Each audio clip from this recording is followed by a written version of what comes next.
dementia researcher with a blog on narrating. The thief of time, or procrastination as a trauma response. I went to give a talk for a dear colleague recently, and we were chatting over dinner about how everything was going, and I mentioned that I was doing a lot of procrastinating and not a lot of grant writing. In fact, as I write this, I should be either in the lab or writing a grant, and yet I am not. I am educating you lovely people. She deftly dropped into the conversation that she thought procrastination was often a response to trauma. Not big car crash, death of a loved one trauma, but trauma nevertheless. And it got me thinking about why we procrastinate. More importantly, why I procrastinate, and whether there's anything we can do about it. According to the internet, procrastination is defined as the action of unnecessarily and voluntarily delaying or postponing something despite knowing that there will be negative consequences for doing so. In day-to-day life, it's what we do to avoid boring tasks. We doom scroll social media rather than doing the vacuuming. We idly flick through the TV channels rather than start the laundry. But in academia, it can be severely hampering. We procrastinate rather than write papers and grants, things which might affect our careers. I'm a big procrastinator, and up until recently, I assumed I was lazy. I saw friends and colleagues pulling 12 to 14-hour days whilst I ducked out early to drink tea or go to the gym. But from a bit of introspection and a lot of personal observation, I've established some patterns which imply that I'm not lazy. A lot of the stuff I do when I procrastinate actually takes a ton of effort. An excellent example of this came at the end of last week, when I should have spent half a day writing the start of a grant. But what I actually did was hardcore clean the lab surfaces and entirely empty, organise and catalogue my -20 freezer drawer. Neither of which are a waste of time, and both of which require considerable effort, which could have potentially been directed elsewhere. But here's the thing. At the end of the freezer clear-out, I was exceedingly pleased. I had not only established a nice system so that I could easily find anything already there and easily store anything new that arrived, but I had also found some tissue I didn't think I had collected, suggesting I am a much better scientist than I think I am. This is what psychologists refer to as positive task-related affect. In lay terms, I was happy because the task was relatively easy and had a good outcome. If I'm being particularly honest, it was cleaning a freezer drawer, so it would have been challenging to set myself up for failure. Because what procrastination is at its core is the prioritization of short-term mood. Why do something that is stressful now when you could do something which is less stressful and feels good?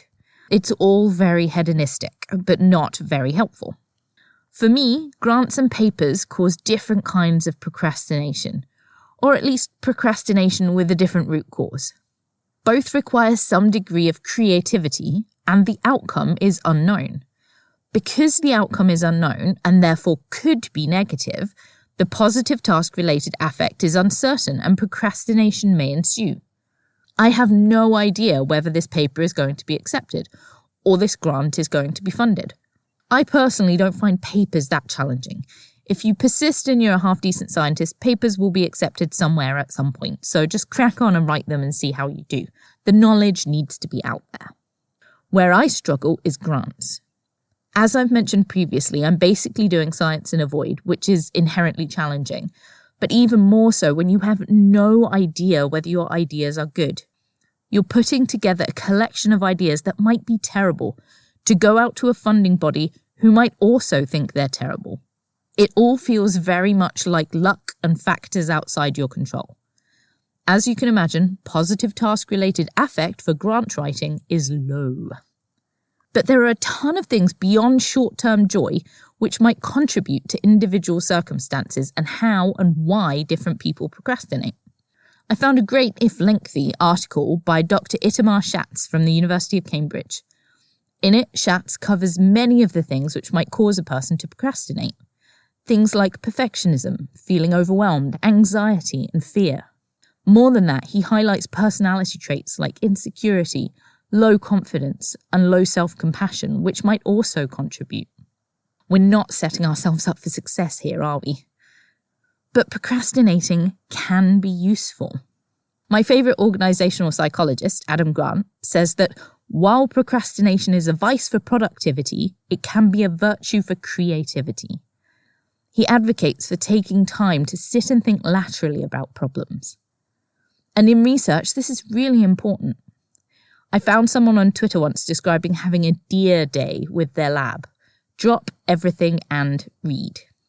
They took whatever papers they wanted, whether they were recent or older, and just sat and read together, occasionally coming out of their reverie to talk about an idea or a concept with the group. If I ever get to run a group, I am going to instigate at least 2 dear days a year, with cake. The important thing about making procrastination useful is that you still have to have the goal in mind. You cannot procrastinate if you have 3 weeks to a grant deadline. But if you know there's a grant coming up in 6 months, then you can take a few days to mull over your ideas without being concerned. You can start writing some aims and then put them away for a couple of weeks and come back to them to see if you still like them. It's much easier to procrastinate productively when you have plenty of time. If you can't encourage yourself into productive procrastination, but rather lay, as Tim Urban apparently describes it, at the mercy of the instant gratification monkey, then what are some things that you can do? First, start small. This is one that occasionally works well for me. If I need to write a grant, I open up the portal, find all the sections that need filling in, copy them into a Word document with their relevant word counts, and then start with whatever the smallest or easiest one is. If I need to write a paper, I open a blank document and write abstract, introduction, materials and methods, discussion, conclusion. Then I start filling in the materials and methods because I know it's mindless, but it will make the paper start to take shape and make me feel like I've achieved something. This results in instant personal gratification / positive task-related affect. Next, make friends with the future version of yourself. According to Shapter's list, there is an inherent disconnect from our future selves, but that this may be worse in chronic procrastinators. In 3 months' time, will the version of you panicking at the impending deadline thank the version of you who is currently trying to figure out what Mastodon is and whether you should leave Twitter for it? No, thought not. And I thought this was a peculiar concept until I read an example, which I already do. I occasionally fall asleep in front of Gardener's World on a Friday night.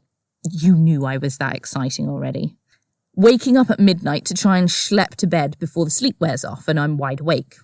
I totter into the kitchen to find the place cluttered with pans and plates that I failed to put away immediately after dinner.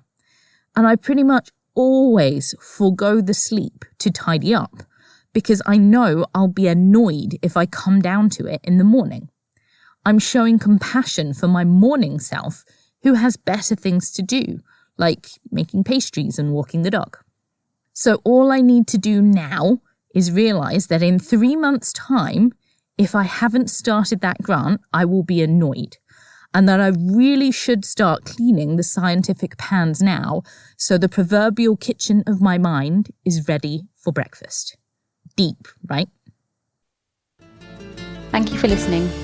Join the Dementia Research bloggers and share your own views.